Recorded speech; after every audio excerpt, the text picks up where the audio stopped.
Fox Sports Radio 1340 AM, back on Brotivation Sports Radio. And now sitting to my side, I got my brother, my friend, my homie, my ace in the hole, the theatrical phenomenon himself, my man Marcus Deegan, aka the notorious Marcus Deegan. What's up, my man? What's going on? Good to see you. I like the sunglasses. I appreciate it. Your glasses, Good, man. I like that. These are the Dolces. I see, man. I got mine from Chinatown. All right. So now, listen. I'll tell you a brief story how we met up. It was the Chad Mini Mendez fight, right? I saw a whole bunch of guys swarming around this brother right here, and I thought, oh shit, that's Conor McGregor. And then, oh, okay, there's a guy who favors Conor, and the fans are approaching him, and I'm hearing him communicate. He's telling me, hey, I'm not Conor, I'm just here looking crispy as hell, right? But they still want to be next to the guy because he's got the gleam, he's got the finesse, and all that other stuff. Fast forward, we meet up at the next UFC event, and then we start to strike up a conversation. I bring him on the show, he shoots a segment, his predictions, we got pretty cool. Now, what has happened since then, and what has transpired? Can you please tell the fans how it started and where it is right now? Well, basically how it started was I went out to dinner with my beautiful girlfriend one night, and I think I had a pair of sunglasses on. No, I did have a pair of sunglasses on. We went to an Irish pub. And within literally 3 minutes of me being there, I was surrounded probably by about 30 people saying, Conor, can we take your photo? So this was the first time this ever happened. I kind of froze up and didn't say a word. Like I literally I didn't know what to say. We left after that and I said to my girl, oh my God, they thought I was Conor McGregor. So let me see how this goes. Let me try this again. So I went to one of the fights. That's when I started getting interviewed. That's when fans started taking notice of me. That's when I started going to all these fan events and getting all these great people coming up to me and saying hi, meeting all these fantastic people, and then meeting all the fighters. And now it's bloomed into something because I went and crashed one of Nate Diaz's meet and greets with a bunch of security, and I carried in this belt right here. It's kind of went viral. Same kind of thing happened with Jacare Souza. Anyway, so I've got people from Brazil now that are contacting me, wanting me to come over and do TV shows, pranking different Brazilian UFC stars. There's a movie role that was mentioned, and there's another documentary company that are like blowing my phone up right now trying to get onto me. So this all came from something that I had nothing to do with. And you know, the thing about it is you forgot to mention that actually the UFC, when you see the promo for UFC 202, he's full frontal right in the middle of it. And when he says full frontal, like I've got my undies on, it's just like me right down the front. There's a lot of good that comes out of this, but then there's also some negative things, you know. There's going to be haters anytime you do anything and you get any sort of attention. You know, they say the brighter man shines, the darker the shadows grow. And in those shadows you have keyboard warriors.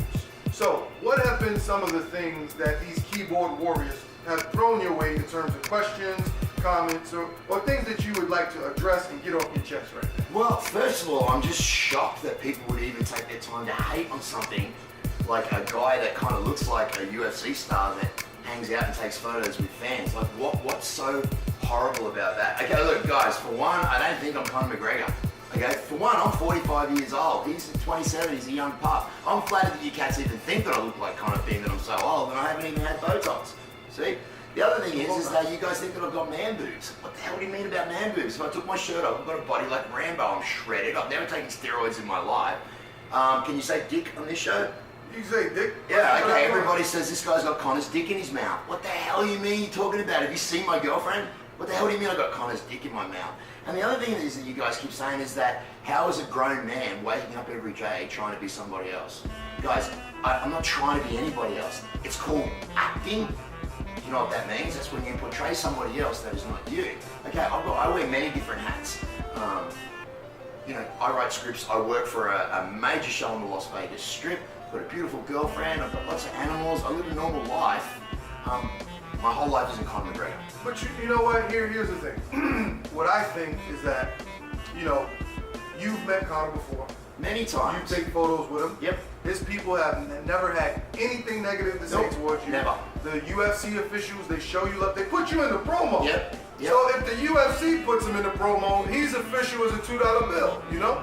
So my thing is, on the flip side, what has been the positive reaction that you've gotten from the fans as you know, go and perform during fight week and meet people, sign autographs, take photos? What are some of the good things that have come out? Okay, first of all, and I take a million photographs when I go out one day dressed like this. I never ever say no to a picture, and I never say that I'm Conor McGregor. I just say that I'm a huge fan. Now, it's so funny that the fans that say, "Oh, you're not Conor," they either go, "I don't really care," or they don't believe that I'm not Conor. They're like, "Yeah, come on, man. It's okay. We're not going to tell anybody." The good thing about it is all the really cool people I've met. I met a bunch of great new friends, and I want to say that the biggest advantage of doing this whole Conor thing that was so cool is that when I went to the UFC fan event, and the UFC officials walked me into the green room to hang out with all the fighters. Every single one of them. They got me, they got my girlfriend, they got one of my good buddies in there. And look, if the haters want to hate on me, I think the advantage of it is that I get to hang out and rub shoulders with my favorite UFC stars. And that's what they want to do. And that's what you guys want to do. But don't hate on somebody for doing that. If you look like Conor McGregor, you do it too. And you lie to yourself and others if you say you wouldn't. Hey, listen, this is coming from somebody who, when I cut my hair short, I can't go anywhere near a UFC event and not be mistaken for Rashad Evans. Sugar. Yeah. So I know how it is. I mean, I'm taking photos, shaking hands, gotten access, groupies, beer, and listen, I tell them, hey, I'm not Rashad Evans, but they really don't care. And what I think happens is sometimes celebrities, fighters, sports entertainers, athletes, whatever, they're so inaccessible that if the people can get close to you, it's the same thing as them getting close to who they want to be close to. Now there's going to be a bunch of haters out there going, but that guy looks nothing like Conor McGregor. Then why the hell am I getting all this stuff happening then? Why? Of course I kind of look like him. I don't really care if you think I do or if I don't. But the people that do think it, especially the kids, man, it's all worth it. It's good for the kids, and it's also going to be good for the pocketbook, because you see this belt here. This belt. Oh yeah. Why does that guy always carry that belt around? Oh yeah. This belt right here, I'm 1, 2, 3, 4, 5. Okay, there are at least 12 autographs on the inside of this belt. Yeah, there's maybe about 20 actually. About 20 of them. and some of them are from former and current UFC title holders. Now, here's the thing. Here's where the money comes in. You know, I know a few people that know a few people that like to authenticate things, and you know, they have sports memorabilia. With the amount of signatures that you have on this belt, you can already cash out if you want to. But I wouldn't do it.